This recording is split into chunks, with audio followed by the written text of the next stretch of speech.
ಚಿತ್ರದುರ್ಗದ ರೇಣುಕಾಸ್ವಾಮಿ ಪ್ರಕರಣದಲ್ಲಿ ಸ್ಯಾಂಡಲ್ವುಡ್ ನಟ ಚಾಲೆಂಜಿಂಗ್ ಸ್ಟಾರ್ ದರ್ಶನ್ ತೂಗುದೀಪ ಅವರಿಗೆ ನೀಡಿದ ಜಾಮೀನನ್ನ ಪ್ರಶ್ನಿಸಿ ಸಲ್ಲಿಸಿದ ಅರ್ಜಿಯ ವಿಚಾರಣೆ ಇಂದು ಸುಪ್ರೀಂ ಕೋರ್ಟ್ನಲ್ಲಿ ನಡೀತಾ ಇದೆ. ರೇಣುಕಾಸ್ವಾಮಿ ಕೊಲೆ ಪ್ರಕರಣದಲ್ಲಿ 7 ಜನ ಆರೋಪಿಗಳಿಗೆ ಹೈಕೋರ್ಟ್ ಜಾಮೀನನ್ನ ಮಂಜೂರು ಮಾಡಿತ್ತು.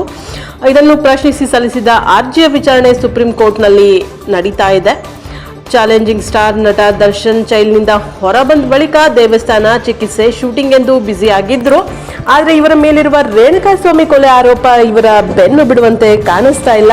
ಕಳೆದ ಕೆಲ ದಿನಗಳ ಹಿಂದೆ ದರ್ಶನ್ ಕೊಲೆ ಪ್ರಕರಣದ ಆರೋಪಿಯೊಂದಿಗೆ ದೇವಸ್ಥಾನದಲ್ಲಿ ಪೂಜೆ ಮಾಡಿಸುವ ಫೋಟೋಗಳು ವೈರಲ್ ಕೂಡ ಆಗಿದ್ವು. ಇದೀಗ ಹೈಕೋರ್ಟ್ ದರ್ಶನ್ ಅಂಡ್ ಗ್ಯಾಂಗ್ಗೆ ನೀಡಿದ ಜಾಮೀನನ್ನ ಪ್ರಶ್ನಿಸಿ ಬೆಂಗಳೂರು ಪೊಲೀಸರು ಸುಪ್ರೀಂ ಕೋರ್ಟ್ಗೆ ಸಲ್ಲಿಸಿದ ಅರ್ಜಿ ವಿಚಾರಣೆ ನಡೀತಾ ಇದೆ. ಇದರಿಂದ ದರ್ಶನ್ಗೆ ಮತ್ತೆ ಸಂಕಷ್ಟ ಎದುರಾಗಲಿದೆ. ಈ ಹಿಂದೆ ಸುಪ್ರೀಂ ಕೋರ್ಟ್ ವಿಚಾರಣೆಗೆ ಹಾಜರಾಗುವಂತೆ ದರ್ಶನ್ ಅಂಡ್ ಗ್ಯಾಂಗ್ ನೋಟಿಸ್ ಕೂಡ ಜಾರಿ ಮಾಡಿತ್ತು. ಇಂದಿನ ವಿಚಾರಣೆಯಲ್ಲಿ ದರ್ಶನ್, ಪವಿತ್ರ ಮತ್ತೆ ಮುಖಾಮುಖಿ ಆಗುವ ಸಾಧ್ಯತೆ ಕೂಡ ಇದೆ. ಹೈಕೋರ್ಟ್ನಲ್ಲಿ ಜಾಮೀನು ಪಡೆದಂತೆ ಸುಪ್ರೀಂ ಕೋರ್ಟ್ನಲ್ಲೂ ಗೆಲ್ಲಲು ದರ್ಶನ್ ಖ್ಯಾತ ಹಿರಿಯ ವಕೀಲರಾದಂತಹ ಕಪಿಲ್ ಸಿಬಲ್ ಅವರನ್ನ ನೇಮಿಸಿಕೊಂಡಿದ್ದಾರೆ. ಜೊತೆಗೆ ಅವರಿಗೆ ಹೈಕೋರ್ಟ್ನಲ್ಲಿ ನಡೆದ ಎಲ್ಲ ದಾಖಲೆಗಳನ್ನು ನೀಡಲಾಗಿದೆ ಎನ್ನಲಾಗುತ್ತಿದೆ. ಆದರೆ ಈ ಬಗ್ಗೆ ಯಾವುದೇ ಬೆಳವಣಿಗೆಗಳು ಸದ್ಯಕ್ಕೆ ಕಂಡು ಬಂದಿಲ್ಲ. ಚಿತ್ರದುರ್ಗದ ರೇಣುಕಾಸ್ವಾಮಿ ಕೊಲೆ ಪ್ರಕರಣದಲ್ಲಿ ನಟ ದರ್ಶನ್ A2 ಆರೋಪಿಯಾಗಿದ್ರೆ ನಟಿ ಪವಿತ್ರ ಗೌಡ A1 ಆರೋಪಿಯಾಗಿದ್ದಾರೆ. ಪ್ರಕರಣದಲ್ಲಿ ದರ್ಶನ್ ವೈದ್ಯಕೀಯ ಕಾರಣಗಳಿಂದಾಗಿ ಜೈಲಿನಿಂದ ಜಾಮೀನು ಪಡೆದು ಹೊರಬಂದಿದ್ರೆ ಮೊದಲು ಮಧ್ಯಂತರ ಜಾಮೀನು ಪಡೆದು ಜೈಲಿನಿಂದ ಹೊರಬಂದ್ರು.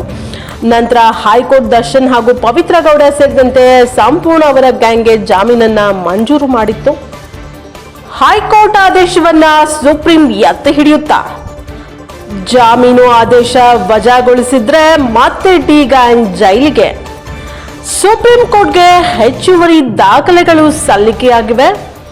ಚಾರ್ಜ್ ಶೀಟ್ ಸೇರಿದಂತೆ ತಾಂತ್ರಿಕ ದಾಖಲೆಗಳು ಕೂಡ ಸಲ್ಲಿಕೆಯಾಗಿವೆ. ಮಧ್ಯಾಹ್ನದವರೆಗೆ ವಿಚಾರಣೆಗೆ ಕಾಯಲಿರುವ ವಕೀಲರು ಸಾಮಾನ್ಯ ವಿಚಾರಣೆಗೆ ಬಾರದಿದ್ದಲ್ಲಿ ಮಧ್ಯಾಹ್ನದ ಬಳಿಕ ಪ್ರಸ್ತಾಪನೆ. ನ್ಯಾಯಾಧೀಶ JB ಪರ್ದಿವಾಲಾ ನೇತೃತ್ವದ ಪೀಠದ ಮುಂದೆ ಪ್ರಸ್ತಾಪಿಸಲು ನಿರ್ಧಾರವನ್ನ ಮಾಡಿದ್ದಾರೆ ವಕೀಲರು. ಹೌದು, ಇದು ಚಿತ್ರದುರ್ಗದ ರೇಣುಕಾಸ್ವಾಮಿ ಏನಿದ್ರು ಅವರು ನಟ ದರ್ಶನ್ ಅವರು ತಮ್ಮ ಆಪ್ತ ಗೆಳತಿ ಪವಿತ್ರ ಗೌಡ ಅವರಿಗೆ ಅಶ್ಲೀಲವಾಗಿ ಮೆಸೇಜ್ ಅನ್ನ ಮಾಡಿದ್ರು ಅನ್ನೋ ಒಂದೇ ಒಂದು ಕಾರಣಕ್ಕೋಸ್ಕರ ಚಿತ್ರದುರ್ಗದ ರೇಣುಕಾಸ್ವಾಮಿಯನ್ನ ಕೊಲೆಗೈದಿದ್ರು. ಈ ಪ್ರಕರಣಕ್ಕೆ ಸಂಬಂಧಪಟ್ಟಂತೆ ಕರ್ನಾಟಕ ಹೈಕೋರ್ಟ್ ನಟ ದರ್ಶನ್ ಸೇರಿದಂತೆ ಎಲ್ಲ 7 ಆರೋಪಿಗಳಿಗೆ ಜಾಮೀನನ್ನ ಮಂಜೂರು ಮಾಡಿತ್ತು. ಆದರೆ ರಾಜ್ಯ ಸರ್ಕಾರ ಹೈಕೋರ್ಟ್ ಆದೇಶವನ್ನ ಪ್ರಶ್ನಿಸಿ ಸುಪ್ರೀಂ ಕೋರ್ಟ್ಗೆ ಆರೋಪಿಗಳ ಜಾಮೀನು ರದ್ದು ಮಾಡುವಂತೆ ಅರ್ಜಿಯನ್ನ ಸಲ್ಲಿಸಿತ್ತು. ಇಂದು ಸುಪ್ರೀಂ ಕೋರ್ಟ್ನಲ್ಲಿ ಮತ್ತೆ ಈ ಒಂದು ಅರ್ಜಿಯ ವಿಚಾರಣೆ ನಡೆಯಲಿದ್ದು ನಟ ದರ್ಶನ್ ಅವರ ಜಾಮೀನು ಭವಿಷ್ಯ ಇಂದು ನಿರ್ಧಾರ ಆಗುತ್ತೆ.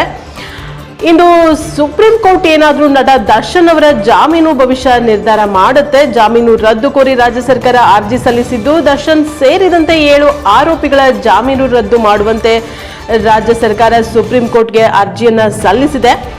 ಪ್ರಕರಣದ ಆರೋಪಿಗಳಿಗೆ ಕರ್ನಾಟಕ ಹೈಕೋರ್ಟ್ ಜಾಮೀನು ಮಂಜೂರು ಮಾಡಿತ್ತು. ಕರ್ನಾಟಕ ಹೈಕೋರ್ಟ್ ಆದೇಶವನ್ನ ಪ್ರಶ್ನಿಸಿ ರಾಜ್ಯ ಸರ್ಕಾರ ಸುಪ್ರೀಂ ಕೋರ್ಟ್ಗೆ ಮೇಲ್ಮನವಿಯನ್ನ ಸಲ್ಲಿಸಿದೆ. ಇಂದು ಸುಪ್ರೀಂ ಕೋರ್ಟ್ ಮೇಲ್ಮನವಿಯಲ್ಲಿ ಅರ್ಜಿ ವಿಚಾರಣೆ ನಡೆಯಲಿದೆ. ಚಿತ್ರದುರ್ಗದ ರೇಣುಕಾಸ್ವಾಮಿಯನ್ನ ಬರ್ಬರವಾಗಿ ಹತ್ಯೆ ಮಾಡಿದ್ರು ದರ್ಶನ್ ಮತ್ತು ಅವರ ಗ್ಯಾಂಗ್ನವರು. ಇಂದು ಅವರ ಭವಿಷ್ಯ ನಿರ್ಧಾರ ಆಗಲಿದೆ. 7 ಆರೋಪಿಗಳ ಜಾಮೀನು ರದ್ದತಿಗೆ ರಾಜ್ಯ ಸರ್ಕಾರ ಸುಪ್ರೀಂ ಕೋರ್ಟ್ಗೆ ಮನವಿಯನ್ನ ಸಲ್ಲಿಸಿದೆ. ಇಂದು ಮೇಲ್ಮನವಿ ಅರ್ಜಿ ವಿಚಾರಣೆ ಸುಪ್ರೀಂ ಕೋರ್ಟ್ನಲ್ಲಿ ನಡೆಯಲಿದ್ದು ದರ್ಶನ್ ಜಾಮೀನು ಅರ್ಜಿ ಕುರಿತು ಸುಪ್ರೀಂ ಕೋರ್ಟ್ ನಿರ್ಧಾರವನ್ನ ಕೈಗೊಳ್ಳಲಿದೆ. ಇನ್ನು ಚಿತ್ರದುರ್ಗದ ರೇಣುಕಾಸ್ವಾಮಿ ಕೊಲೆ ಪ್ರಕರಣದಲ್ಲಿ ನಟ ದರ್ಶನ್ ಅವರಿಗೆ ಹೈಕೋರ್ಟ್ನಿಂದ ಜಾಮೀನು ಸಿಕ್ಕಿತ್ತು. ಆದ್ರೂ ಕೂಡ ಸಂಕಷ್ಟ ತಪ್ಪಿಲ್ಲ. ಪ್ರಕರಣದಲ್ಲಿ ದರ್ಶನ್ ಅವರು ಸೇರಿದಂತೆ 5 ಆರೋಪಿಗಳಿಗೆ ನೀಡಿರುವ ಜಾಮೀನನ್ನ ಪ್ರಶ್ನಿಸಿ ರಾಜ್ಯ ಸರ್ಕಾರ ಸಲ್ಲಿಸಿರುವ ಅರ್ಜಿ ವಿಚಾರಣೆಯನ್ನು ಬುಧವಾರ ಸುಪ್ರೀಂ ಕೋರ್ಟ್ನಲ್ಲಿ ನಡೆಸ್ತಾ ಇದ್ದಾರೆ. ಕಳೆದ ವರ್ಷ ದರ್ಶನ್ ಸೇರಿ 17 ಮಂದಿಗೆ ಜಾಮೀನು ಸಿಕ್ಕಿತ್ತು. ಈ ಪೈಕಿ ದರ್ಶನ್, ಪವಿತ್ರ ಗೌಡ ಸೇರಿ 7 ಆರೋಪಿಗಳಿಗೆ ಏನ್ ಮಾಡಿತ್ತು, ಹೈಕೋರ್ಟ್ ಜಾಮೀನನ್ನ ಮಂಜೂರು ಮಾಡಿತ್ತು. ಅದನ್ನ ಪ್ರಶ್ನಿಸಿ ಸರ್ಕಾರ ಸುಪ್ರೀಂ ಕೋರ್ಟ್ನಲ್ಲಿ ಮೇಲ್ಮನವಿಯನ್ನ ಸಲ್ಲಿಸಿತ್ತು. ಅರ್ಜಿ ವಿಚಾರಣೆಗೆ ಸುಪ್ರೀಂ ಕೋರ್ಟ್ ಒಪ್ಪಿಗೆ ಸೂಚಿಸಿತ್ತು ಕೂಡ. ಈ ಹಿನ್ನೆಲೆಯಲ್ಲಿ ಬುಧವಾರ ಅರ್ಜಿ ವಿಚಾರಣೆ ನಡೆಯುತ್ತಿದೆ. 2024 ಜೂನ್ 9ಕ್ಕೆ ರೇಣುಕಾಸ್ವಾಮಿ ಕೊಲೆ ಪ್ರಕರಣ ಬೆಳಕಿಗೆ ಬಂದಿತ್ತು. ಬಳಿಕ ದರ್ಶನ್, ಪವಿತ್ರ ಗೌಡ ಸೇರಿ 17 ಮಂದಿಯನ್ನ ಬಂಧಿಸಲಾಗಿತ್ತು. 6 ತಿಂಗಳ ಬಳಿಕ ದರ್ಶನ್ ಸೇರಿ 17 ಮಂದಿ ಜಾಮೀನನ್ನ ಪಡ್ಕೊಂಡಿದ್ರು. ಇನ್ನು ದರ್ಶನ್, ಪವಿತ್ರ ಗೌಡ, ಲಕ್ಷ್ಮಣ್, ಪ್ರದೂಷ್, ನಾಗರಾಜ್, ಅನುಕುಮಾರ್ ಹಾಗೂ ಜಗದೀಶ್ ಅವರಿಗೆ ಹೈಕೋರ್ಟ್ ನಿಯಮಿತ ಜಾಮೀನನ್ನ ಮಂಜೂರು ಮಾಡಿತ್ತು. ಈ 7 ಮಂದಿಗೆ. ಉಳಿದ 10 ಮಂದಿ ಆರೋಪಿಗಳಿಗೆ ವಿಚಾರಣಾ ನ್ಯಾಯಾಲಯ ಜಾಮೀನು ಮಂಜೂರು ಮಾಡಿತ್ತು. ಈ ನಿಯಮಿತ ಜಾಮೀನು ಆದೇಶಗಳನ್ನ ಪ್ರಶ್ನಿಸಿ ವಕೀಲ ಅನಿಲ್ ನಿಶಾನಿ ಅರ್ಜಿಯನ್ನ ಸಲ್ಲಿಸಿದ್ರು. ಪ್ರಕರಣದ ವಿಚಾರಣೆ ನಡೆಸುವಂತೆ ರಾಜ್ಯ ಸರ್ಕಾರದ ಪರ ವಕೀಲರು ನ್ಯಾಯಮೂರ್ತಿಗಳಾದ ಜೆ.ಬಿ. ಪಾರ್ದಿವಾಲಾ ಹಾಗೂ ಆರ್. ಮಹದೇವನ್ ದ್ವಿಸದಸ್ಯ ಪೀಠದೆದುರು ಮಂಗಳವಾರ ಪ್ರಸ್ತಾವನೆ ಸಲ್ಲಿಸಿದ್ರು. ವಿಚಾರಣೆಯನ್ನ ಬುಧವಾರ ನಡೆಸುವುದಾಗಿ ನ್ಯಾಯಪೀಠವು ಹೇಳಿತ್ತು ಕೂಡ. 2024ರ ಡಿಸೆಂಬರ್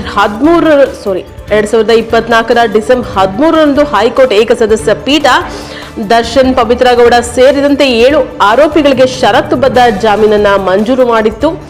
ಜೂನ್ 8ರಂದು ಚಿತ್ರದುರ್ಗದ ರೇಣುಕಾಸ್ವಾಮಿ ಅವರನ್ನ ಅಪಹರಿಸಿ ಕೊಲೆ ಮಾಡಿದ ಆರೋಪದಡಿ ದರ್ಶನ್, ಪವಿತ್ರ ಗೌಡ ಸೇರಿದಂತೆ 17 ಮಂದಿಯನ್ನು ಕಾಮಾಕ್ಷಿಪಾಳ್ಯ ಪೊಲೀಸರು ಬಂಧಿಸಿದ್ರು ಕೂಡ. ಸ್ಯಾಂಡಲ್ವುಡ್ ನಟ ದರ್ಶನ್ ತೂಗುದೀಪ ಅವರ ಸ್ನೇಹಿತೆ ನಟಿ ಪವಿತ್ರ ಗೌಡ ಅವರಿಗೆ ಅವಾಚ್ಯ ಸಂದೇಶಗಳನ್ನ ಕಳಿಸಿದ್ರು ಎನ್ನುವ ಕಾರಣಕ್ಕೆ ಚಿತ್ರದುರ್ಗದ ರೇಣುಕಾಸ್ವಾಮಿ ಕೊಲೆ ಮಾಡಲಾಗಿತ್ತು ಎನ್ನುವ ಆರೋಪವಿದೆ. ಈ ಆರೋಪದ ಮೇಲೆ ದರ್ಶನ್ ಹಾಗೂ ಪವಿತ್ರ ಸೇರಿದಂತೆ ಒಟ್ಟು 17 ಜನರನ್ನ ಬಂಧಿಸಿತ್ತು. ಇವರೆಲ್ಲರೂ ಬಿಡುಗಡೆಯಾಗಿದ್ದು, ಈ ಪೈಕಿ 7 ಆರೋಪಿಗಳಿಗೆ ಸುಪ್ರೀಂ ಕೋರ್ಟ್ ನೋಟಿಸ್ ಜಾರಿ ಮಾಡಿದೆ.